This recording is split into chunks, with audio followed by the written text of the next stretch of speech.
নবীর এত আদরের কিশোর ওই সাহাবী হঠাৎ একদিন তিনি ঘর থেকে বেরিয়ে গ্রাম্য এলাকার রাস্তা দিয়ে হেঁটে যাইতেছে। কিছু দূর যাওয়ার পরে এলাকার গ্রাম্য বাড়ির মধ্যে নজর পড়ে গেল। বাতাস ওই কিশোর সাহাবী সালাবার নজর পড়ছে ঠিক এমন টাইমে বাড়ির পেছনে এক আল্লাহর বান্দি গোসলখানায় ছিল। পর্দা টানায়া পর্দা বাতাসে উড়ায় ফেললো। কিশোর সাহাবীর নজর ওই মহিলার দিকে পড়ে গেল। ইচ্ছা করে তাকায় নাই, অনিচ্ছায় নজর পড়ে গেল।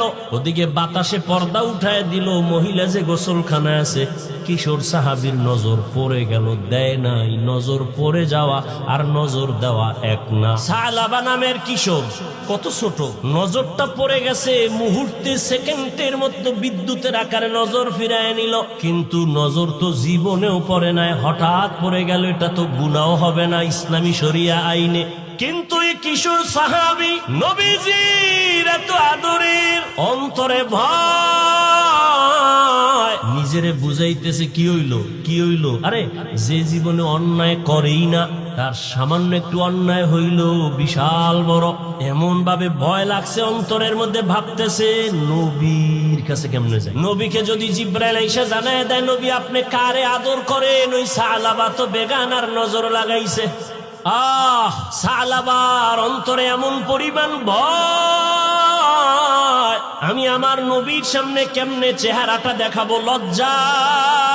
জিব্রাইল আইসা যদি আল্লাহর থেকে যাই না আমার নবীরে জানায় সালাবা অন্যায় করেছে, গুনাহ করেছে, সালাবা নিয়ত করলো আমি আর নবীর সামনে যাব না। আমি নবীর সামনে কেমনে চেহারাটা দেখাবো, আমার অন্তরে বড় ভয়। কিশোর সাহাবী সালাবা কান্না শুরু হয়ে গেছে, আর বন্ধ নেই। কান্না করতে করতে করতে করতে সামন দিকে যায়। যেদিকে যাওয়ার নিয়ত করছিল সেদিকের রাস্তাও বন্ধ কইরা পাহাড়ের দিকে রওনা। জঙ্গলে পাহাড়ে গিয়া ওখানে থাকে আর কান্না করে।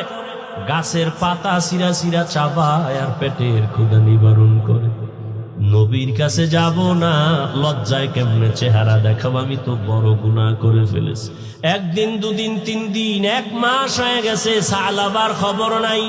মায়ার নবী এত আদর করেন যারে, নবী কিছু বলে না, কিন্তু নামাজের কাতারে বারবার নজর ঘুরায় সালাবা কই।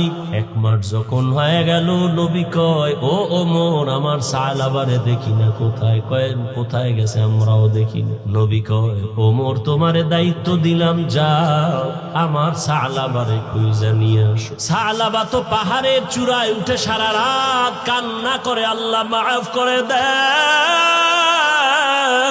সালাবা নবীর সামনে যাবে না, বড় লজ্জা, আল্লাহর ভয়। নবীর আদালতে আমি কেমনে দাঁড়াবো, এই ভয়। পাহাড়ের চূড়ায় কান্না করে। ওমর খুঁজতেছে 40 দিনের একদিন আগে 39 দিন হয়ে গেছে, সালাবারে পায় না।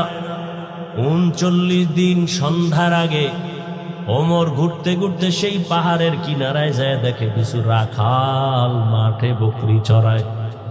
কয় এখানে কোনো কিশোর একটা সন্তান দেখছনি? সালাবা তার নাম। কয় না দেখি নাই। খুঁজতে খুঁজতে হঠাৎ এক রাখাল কয় হ্যাঁ একটা ছোট্ট সন্তান দেখি, প্রতিদিন সকাল 10টার সময় পাহাড় থেকে কানতে কানতে নাইমা এখানে আসে, আবার কিছু হালকা পাতলা খাইয়া আবার কান্না করে করে পাহাড়ে চলে যায়।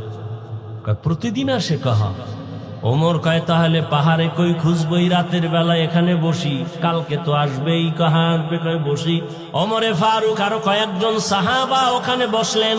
বসার পরে ঠিক ওই 9টা 10টার সময় ওমর তাকায় দেখে ওই পাহাড় থেকে সালাবা কান্না করে করে নেমে আসতে। কিনারায় সেই দেখে হযরত ওমর বসা, দেখা ভয়। কয় ভয় পায় না রে সালাবা, মায়ার নবীর চোখে পানি, তুমি কই? রহমতের নবী তোমাকে তালাশ করে পায় না, তুমি নবীর আদরের কোথায়? সালাবা বলে আমি যাব না, নবীর দরবারে যাব না, আমি বড় পাপী, বড় অপরাধী। ওমর কয় আমি ওয়াদা করে আসছি, আমি নবীর কাছে তোমাকে না নিয়ে যাব না। ওমর জোর কইরা এবার সালাবারে নিয়ে নবীর কাছে হাজির। সালাবা চিল্লা দিয়া বেহুশায় নবীর সামনে পড়ে গেছে। নবী মাথায় হাত দিয়া আবার হুঁশিয়ে আনছে, কয় সালাবা আমি বুঝতে পেরেছি, কাঁদিও না। নবী কয় আমি তোরে এত আদর করি, এতদিন আমি পাই নাই, আমি বিরহের জন্য কান্না করেছি। ও সালাবা আয়। নবীজি তার উরু বা রান মোবারক সামনে আগায় দিয়া কয় আমার রানের উপরে মাথা দিয়া তুই একটু বিশ্রাম নে। সালাবা নবীজি রানের উপরে মাথা দিয়া, কান্না তো বন্ধ নাই, আবার উইঠা বসে আবার কান্না করে। নবী বুকে মাথা লাগায়, কাঁদিস না। কিছুক্ষণের মধ্যে